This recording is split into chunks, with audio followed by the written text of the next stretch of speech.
ಮಾತನ್ನು ಅವ್ರು ಹೇಳ್ತಾರೆ.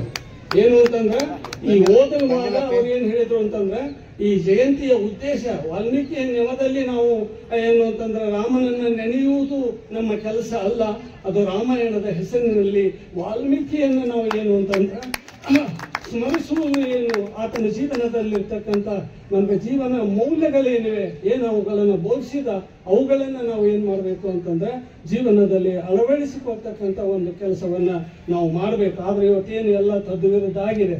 ಇವತ್ತು ರಾಮನನ್ನ ಪ್ರಸ್ತುತಗೊಳಿಸ್ತಕ್ಕಂಥ ಒಂದು ಕೆಲಸ ಅದ ಮೂಗು ಕೊಟ್ಟವನ ನೆನೆಯುವರು, ಮೂಗುತಿ ಮಾಡಿದವನ ನೆನೆಯುವರು, ಮೂಗು ಕೊಟ್ಟವನ ನೆನೆಯರು, ಆಭರಣ ಮಾಡಿದವನ ವರ್ಣಿಸುವರು, ಚಿನ್ನ ಕೊಟ್ಟವನ ಸ್ಮರಿಸರು, ಅಡಿಗೆ ಮಾಡಿದವನ ಪ್ರಶಂಸಿಸುವರು, ಪಡಿ ಪದಾರ್ಥಗಳಿತ್ತವನ ನೆನೆಯರು, ಉಪಕೃತಿ ಸ್ಮರಣೆ ಇಲ್ಲದವರೆಂತೂ ಮನುಷ್ಯರಯ್ಯ ಅಂತ ಕವಿ ಕೇಳ್ತಾನೆ. ಇವತ್ತು ನಮ್ಗೆ ಏನಿದೆ ಅಂತಂದ್ರೆ ಇವತ್ತು ರಾಮನ ವೈಭವೀಕರಣ ಇವತ್ತು ವಾಲ್ಮೀಕಿಯ ಒಂದು ಜಯಂತಿಯ ಸಂದರ್ಭದೊಳಗೆ ನಡಿಬಾರ್ದು ಅಂತಕ್ಕಂಥದ್ದು ಇವರ ಅನಂತಮೂರ್ತಿಯವರ ಒಂದು ಅಭಿಪ್ರಾಯ.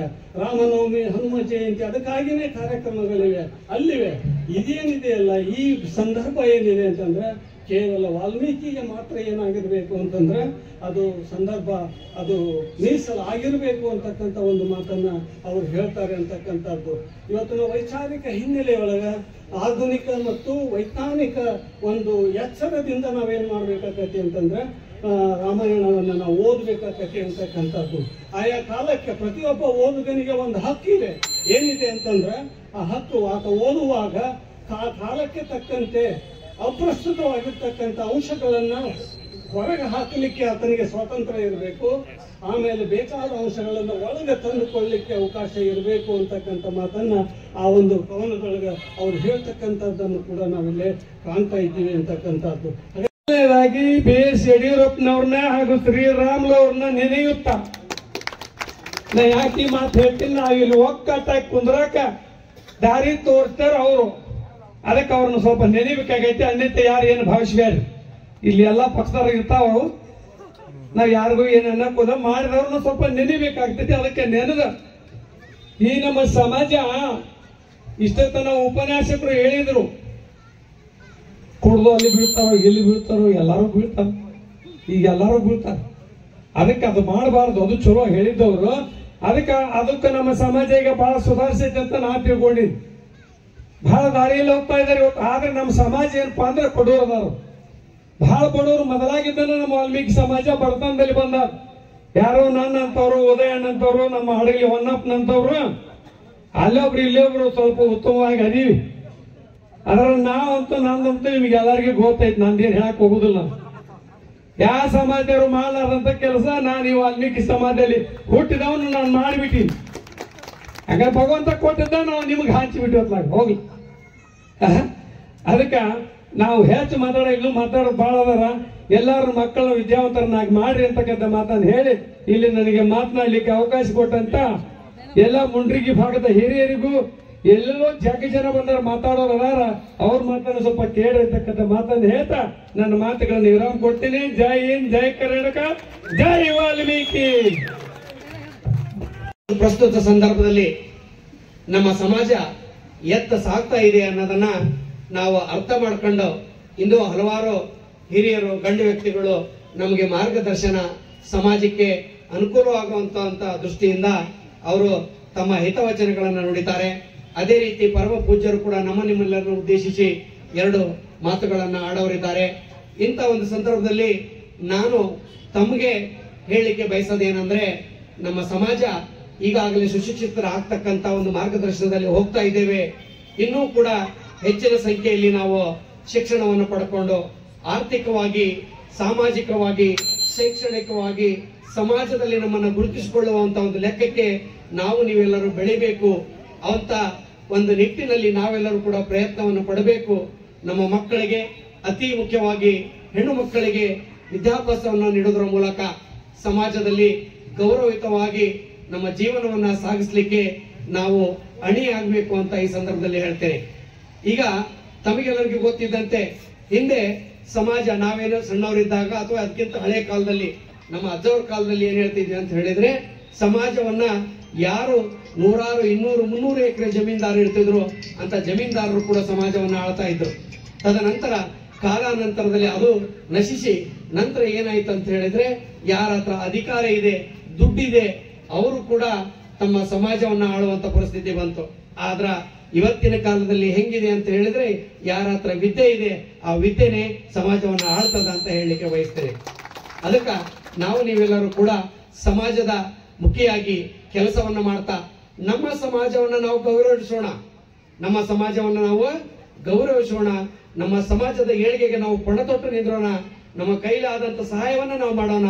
ಆದ್ರೆ ಇತರ ಸಮಾಜವನ್ನು ದ್ವೇಷಿಸದೆ ಇತರ ಸಮಾಜವನ್ನು ಕೂಡ ನಮ್ಮೊಟ್ಟಿಗೆ ಕರ್ಕೊಂಡು ಹೋಗಿ ಅವರನ್ನು ಕೂಡ ನಾವು ಸಹೋದರರತ್ತ ಅಂತ ತಿಳ್ಕೊಂಡು ನಾವು ಸಮಾಜದಲ್ಲಿ ಮುನ್ನಡೆದಾಗ ಮಾತ್ರ ನಮ್ಮ ಸಮಾಜ ಏಳಿಗೆ ಆಗ್ಲಿಕ್ಕೆ ಸಾಧ್ಯ ಆಗ್ತದಂತ ಒಂದು ಮಾತನ್ನ ಹೇಳ್ತಾ, ಇನ್ನು ಗಣ್ಯಾತಿ ಗಣ್ಯಗಳು ಬಹಳ ಮಾತಾಡೋರಿದ್ದಾರ. ಅದಕ್ಕ ನಾನು ನನ್ನ ಮಾತಿಗೆ ವಿರಾಮ ನೀಡ್ತೇನೆ. ಜೈ ಹಿಂದ್, ಜೈ ವಾಲ್ಮೀಕಿ. ಸಮಾಜಕ್ಕೆ ಶಕ್ತಿಯನ್ನು ಕೊಡ್ತಕ್ಕಂಥ ಕೆಲಸ ಇವತ್ತು ಸರ್ಕಾರದಿಂದ ಆಗ್ತಾ ಇದ್ದಾವೆ.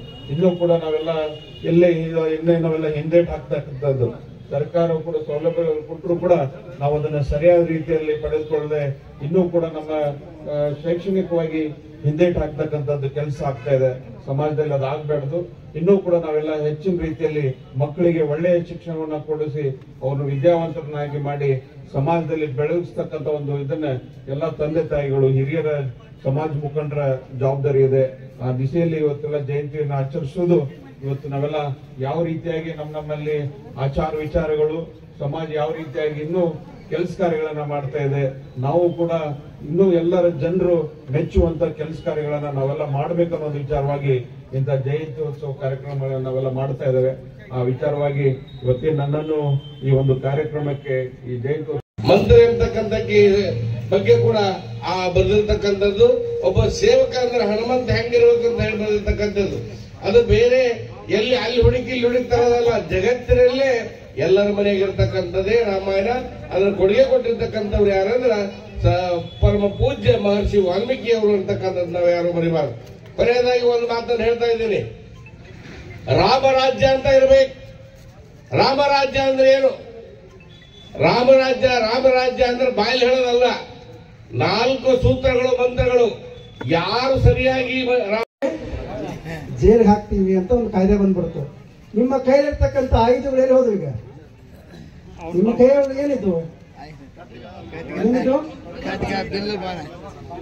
ಶಸ್ತ್ರಾಸ್ತ್ರಗಳಿತ್ತು. ಈಗೆಲ್ಲ ಮಹಾತ್ಮರು, ಎಲ್ಲ ಮುಖ್ಯ ಅತಿಥಿಗಳು ಏನ್ ಹೇಳಿದ್ರು ನಿಮ್ಗೆಲ್ಲ ಏನ್ ಹೇಳಿದ್ರು? ನೀವೆಲ್ಲ ಶಾಸ್ತ್ರ ಕಲ್ಕೊಡ್ರಪ್ಪ, ಶಿಕ್ಷಣವಂತರಾರಿ ಅಂತ ಹೇಳಿ ಸಂದೇಶ ಕೊಟ್ಟರು.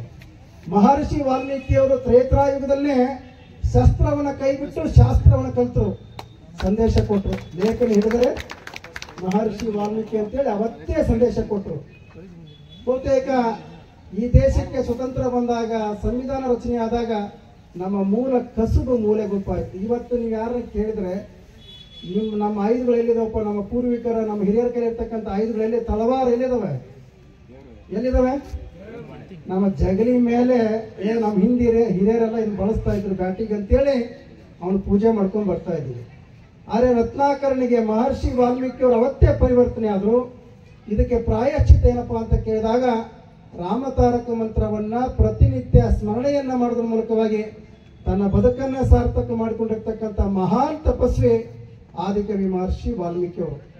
ಬಹುತೇಕ ಮಹರ್ಷಿ ವಾಲ್ಮೀಕಿ ಅವರು ವಾಲ್ಮೀಕಿ ಜನಾಂಗಕ್ಕೆ ಸೀಮಿತವಾಗಿರ್ತಕ್ಕಂಥ ಆದರ್ಶ ಕೊಟ್ಟವರಲ್ಲ, ಇಡೀ ಮಾನವರ ಮಾರ್ಗದರ್ಶನಕ್ಕಾಗಿ ಮಹಾಕಾವ್ಯನ ಕೊಟ್ಟಿರ್ತಕ್ಕಂಥವ್ರು.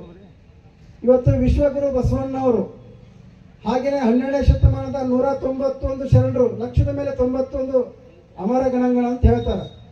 ಲಕ್ಷದ ಮೇಲೆ 91 ಶರಣರು, ಎಲ್ಲ ಕಾಯಕ ಜೀವಿಗಳು ಅವರು ವಚನ ಸಾಹಿತ್ಯವನ್ನು ಕೊಟ್ಟಿದ್ದು ಬರೀ ಲಿಂಗಾಯತ ಸಮಾಜಕ್ಕೆ ಅಥವಾ ತಳ ಸಮುದಾಯಕ್ಕೆಲ್ಲ, ಇಡೀ ಮಾನವನ ಮಾರ್ಗದರ್ಶನಕ್ಕಾಗಿ.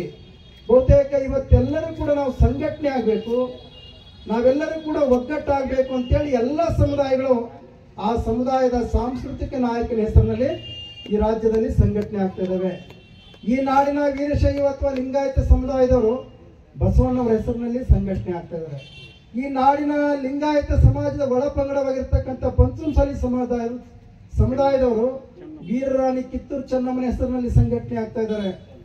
ಈ ನಾಡಿನ ಹಾಲುಮತ ಸಮಾಜ, ಕುರುಬ ಸಮುದಾಯ, ನಾವೆಲ್ಲರೂ ಕೂಡ ದಾಸಶ್ರೇಷ್ಠ ಭಕ್ತ ಕನಕದಾಸರ ಜಯಂತಿಯನ್ನ ಕರ್ನಾಟಕ ಸರ್ಕಾರ ಮತ್ತು ಹಾಲುಮತ ಸಮುದಾಯ, ಕುರುಬ ಸಮುದಾಯ ಇಡೀ ನಾಡಿನ ತುಂಬ ಪ್ರತಿ ತಾಲೂಕು ಜಿಲ್ಲಾ ಕೇಂದ್ರದಲ್ಲಿ ಅತ್ಯಂತ ಸಂಭ್ರಮ ಸಡಗರದಿಂದ ಆಚರಣೆ ಮಾಡಿರ್ತಕ್ಕಂಥದ್ದು.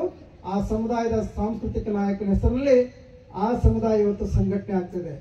ಬಹುತೇಕ ಪರಿಶಿಷ್ಟ ಜಾತಿಯ ಮೀಸಲು ಕ್ಷೇತ್ರ ಈ ನಮ್ಮ ಲಕ್ಷ್ಮೇಶ್ವರ, ಶಿರಟ್ಟಿ ಮತ್ತು ಮುಂಡ್ರಗಿ, ಬಹುತೇಕ ಈ ಭಾಗದಲ್ಲಿರ್ತಕ್ಕಂಥ ಇಡೀ ರಾಜ್ಯದ ಲಂಬಾಣಿ ಸಮುದಾಯ ಅಥವಾ ಬಂಜಾರ ಸಮುದಾಯ, ಪರಿಶಿಷ್ಟ ಜಾತಿ, ಪರಿಶಿಷ್ಟ ಪಂಗಡ ಮತ್ತು ಎಲ್ಲ ಸಮಾಜದವರಿಗೂ ಸಹಿತ ಸಮಾನದ ಹಕ್ಕನ್ನು ಡಾಕ್ಟರ್ BR ಅಂಬೇಡ್ಕರ್ ಅವರು ನೀಡಿದ್ದಾರೆ. ಇವತ್ತೆಲ್ಲರೂ ಸಹಿತ ನಾವು ಧೈರ್ಯದಿಂದ ತಲೆ ಎತ್ಕೊಂಡು ಹೋಗುವಂತದ್ದನ್ನ ನಾವು ಮಾಡ್ತಾ ಇದ್ದೀವಿ. ಎಲ್ಲಿನೂ ಸಹಿತ ನಾವು ಈ ಸಮಾಜ ಆ ಸಮಾಜ ಕೆಳಗೆ ಗೋಣ್ ಹಾಕೊಂಡಿದೆ ಅಥವಾ ಇಲ್ಲ ಅನ್ನೋ ರೀತಿಯಲ್ಲಿ ಇಲ್ಲ. ಪ್ರತಿ ಒಂದು ಸಮಾಜದ ಕಟ್ಟ ಕಡೆಯ ವ್ಯಕ್ತಿಗಳಿಗೂ ಸಹಿತ ಸಮಾನದ ಹಕ್ಕನ್ನು ಇವತ್ತು ಎಲ್ಲಾ ಸರ್ಕಾರಗಳನ್ನು ಸಹಿತ ನೀಡಿಕೊಂಡು ಬಂದಿದೆ. ಹಾಗಾಗಿ ಎಲ್ಲಾ ಸರ್ಕಾರಗಳನ್ನು ಸಹಿತ ಈ ಮನುಷ್ಯರ ಮೌಲ್ಯಗಳನ್ನು ಉಳಿಸಲಿಕ್ಕೆ ಅದನ್ನ ಹೆಚ್ಚು ಒತ್ತನ್ನ ಕೊಟ್ಟಿದೆ. ಬಡತನವನ್ನು ತೆಗಿಲಿಕ್ಕೆ ಹೆಚ್ಚು ಒತ್ತನ್ನ ಕೊಟ್ಟಿದೆ. ಯಾವುದೇ ಕಾರಣಕ್ಕೂ ಇವತ್ತು ಸರ್ಕಾರ ಯಾವುದೇ ಬಂದರೂ ಸಹಿತ ಅದು ಎಲ್ಲ ಸರ್ಕಾರವೂ ಸಹಿತ ಬಡವರ ಹಿತದೃಷ್ಟಿಗೆ ಪ್ರತಿ ಒಂದು ಯೋಜನೆಯನ್ನ ಮಾಡ್ತದ. ನಮಗೆಲ್ಲರೂ ಗೊತ್ತಿದೆ ಏನು ಪರಮ ಪೂಜ್ಯರು ಭಾರತೀಯ ಜನತಾ ಪಾರ್ಟಿ ಸರ್ಕಾರ ಇದ್ದಾಗ ಏನು ಒಳ ಮೀಸಲಾತಿ ಹೆಚ್ಚಿಗೆ ಮಾಡಬೇಕಾಗಿತ್ತು. ಬಹುಶಃ ಅಂಬೇಡ್ಕರ್ ಅವರು ನೀಡಿದಂತ ಏನು ಮೀಸಲಾತಿ ಇತ್ತು ಪರಿಶಿಷ್ಟ ಜಾತಿ ಪರಿಶಿಷ್ಟ ಪಂಗಡದವರಿಗೆ ಮೊಟ್ಟ ಮೊದಲ ಬಾರಿಗೆ ಅಂಬೇಡ್ಕರ್ನ ಬಿಟ್ರೆ ಹೋದ ಬಾರಿ ಬಸವರಾಜ ಬೊಮ್ಮಾಯಿ ಅವರ ನೇತೃತ್ವದ ಒಂದು ಸರ್ಕಾರ ಮಾಡಿದೆ. ಏನು 3% ಇತ್ತು ಅದನ್ನ 4% ಅನ್ನು ಕೊಟ್ಟು 7% ಮಾಡಿದೆ. ಅದೇ ತರ ಪರಿಶಿಷ್ಟ ಜಾತಿ ಅವರಿಗೂ ಸಹಿತ 15 ಇದ್ದಿದ್ದನ್ನ 17% ಅನ್ನ ಎಲ್ಲರೂ ಸಹಮತದಿಂದ ಎಲ್ಲ ಸರ್ಕಾರದಲ್ಲಿರುವ ಬಿಜೆಪಿ ಕಾಂಗ್ರೆಸ್ ಅವರು ಎಲ್ಲರೂ ಸೇರಿ ಅದನ್ನು ಹೆಚ್ಚುವರಿ ಮಾಡಿ ಇವತ್ತು ನಮ್ಮ ಎರಡೂ ಸಮಾಜಕ್ಕೂ ಸಹಿತ ಕೊಡುಗೆಯನ್ನ ನೀಡಿದ್ದಾರೆ. ನಾವು ಅದನ್ನ ಸದುಪಯೋಗ ಪಡ್ಕೋಬೇಕಾಗಿದೆ. ನಮ್ಮೆಲ್ಲ ವಿದ್ಯಾರ್ಥಿಗಳು ಇವತ್ತು ಅದನ್ನ ಸದುಪಯೋಗ ಪಡ್ಕೊಂಡು ಎಲ್ಲರೂ ಸಹಿತ ಒಂದ್ ಹೆಜ್ಜೆ ನಾವು ಮುಂದುವರಿಬೇಕಾಗಿದೆ. ಇನ್ನೂ ಸಹಿತ ಎಷ್ಟೋ ಜನ ಇವ ಸರ್ಕಾರ ಎಲ್ಲ ವ್ಯವಸ್ಥೆ ಮಾಡಿಕೊಟ್ಟಿದೆ. ನಮ್ಮೆಲ್ಲ ವಿದ್ಯಾರ್ಥಿಗಳು ಯಾವ ಊರಿಗೆ ಹೋದ್ರು, ಯಾವ ತಾಲೂಕಿಗೆ ಹೋದ್ರು, ಎಲ್ಲಿ ಹಾಸ್ಟೆಲ್ ಇದೆ ಅಲ್ಲಿ ಅನ್ಲಿಮಿಟೆಡ್. ನೀವ್ ಯಾರು ಓದ್ಬೇಕಂತೀರಿ ಅವ್ರಿಗೆಲ್ಲರಿಗೂ ಸಹಿತ ಹಾಸ್ಟೆಲ್ ಅನ್ನ ನೀಡ್ತೀವಿ ನಾವು. ಹಾಸ್ಟೆಲ್ ಅನ್ನ ಸರ್ಕಾರ ಕೊಡ್ತದ. ಅಲ್ಲಿ ಎಲ್ಲಿನೂ ಸಹಿತ ಲಿಮಿಟೇಷನ್ ಇಲ್ಲ. 10 ಜನ ಇದ್ದಾರೆ 10 ಇಲ್ಲ ಅಂತಿಲ್ಲ. ನೀವು 20 ಜನ ಹೋದ್ರು ನಾವು ಹಾಸ್ಟೆಲ್ ಕೊಡಬೇಕು, 50 ಜನ ಹೋದ್ರು ಹಾಸ್ಟೆಲ್ ಕೊಡಬೇಕು. ಇಡೀ ರಾಜ್ಯದಲ್ಲಿ ಎಲ್ಲಿ ಹೋದ್ರು ಸಹಿತ ಪರಿಶಿಷ್ಟ ಜಾತಿ ಪರಿಶಿಷ್ಟ ಪಂಗಡದ ವಿದ್ಯಾರ್ಥಿಗಳಿಗೆ ಅನುಕೂಲವನ್ನ ಮಾಡಿಕೊಟ್ಟಿದೆ. ಹಾಗಾಗಿ ನಾವು ವಿದ್ಯಾರ್ಥಿಗಳು ಓದ್ಲಿಕ್ಕೆ ಮುಂದಾಗಬೇಕು. ಎಲ್ಲರಿಗೂ ಸಹಿತ ಸಮನಾದ ಹಕ್ಕು ಸಮನಾದ ಸ್ಥಾನಮಾನಗಳನ್ನು ಸಹಿತ ಸರ್ಕಾರಗಳು ನೀಡ್ಕೊಂಡು ಬಂದಿದೆ. ಇವತ್ತು ನಾವೆಲ್ಲರೂ ಸೇರ್ಕೊಂಡು ಏನು ವಾಲ್ಮೀಕಿ ಜಯಂತಿಯನ್ನ ಬಹಳ ಅಚ್ಚುಕಟ್ಟಾಗಿ ತಾವು ಆಚರಣೆಯನ್ನ ಮಾಡಿದಿರಿ. ಬಹಳ ಸಂತೋಷ ಆಯ್ತು. ಯಾಕಂದ್ರೆ ಆಗಲೇ ಜನ ಹೋಗೋದು ನೋಡಿ ಬಹುಶಃ ಇದೊಂದು ಇಬ್ರು ಮಾತಾಡೋದ್ರೊಳಗೆ ಹೋಗ್ಬಿಡ್ತಾರೇನೋ ಅಂತ ಹೇಳಿ ನಾವು ಅನ್ಕೊಂಡಿದ್ವಿ. ಏನು ರಾಮಕೃಷ್ಣ ದೊಡ್ಡಮನಿ ಸರ್ ಹೇಳಿದ್ರು, ಗಟ್ಟಿ ಕಾಳುಗಳು ಏನ್ ನಿಂತವು, ಗಟ್ಟಿ ಕಾಳುಗಳು ನೀವು ಅದಿರಿ. ಇದನ್ನ ಸಂಘಟನೆ ಮಾಡಿದವ್ರು ನೀವೆಲ್ಲರೂ, ನೀವು ಮಾಡಿದ್ದಕ್ಕೆ ಇವತ್ತು ಅಷ್ಟು ದೊಡ್ಡ ಪ್ರಮಾಣದ ಕಾರ್ಯಕ್ರಮ ಆಗಿದೆ. ಮುಂದಿನ ದಿನಮಾನದಲ್ಲಿ ಇನ್ನೂ ಅಚ್ಚುಕಟ್ಟಾಗಿ ಇನ್ನೂ ದೊಡ್ಡ ಪ್ರಮಾಣದಲ್ಲಿ ಕಾರ್ಯಕ್ರಮವನ್ನು ನಾವು ಮಾಡೋಣ. ನಮ್ಮ ಈ ಸಮಾಜದ ಜೊತೆಯಲ್ಲಿ ನಾನು ಸಹಿತ ನಿಮ್ಮ ಜೊತೆಯಲ್ಲಿ ಯಾವಾಗೂ ಇರುತ್ತೇನೆ ಅಂತ ಹೇಳಿ ಕೇಳ್ಕೊ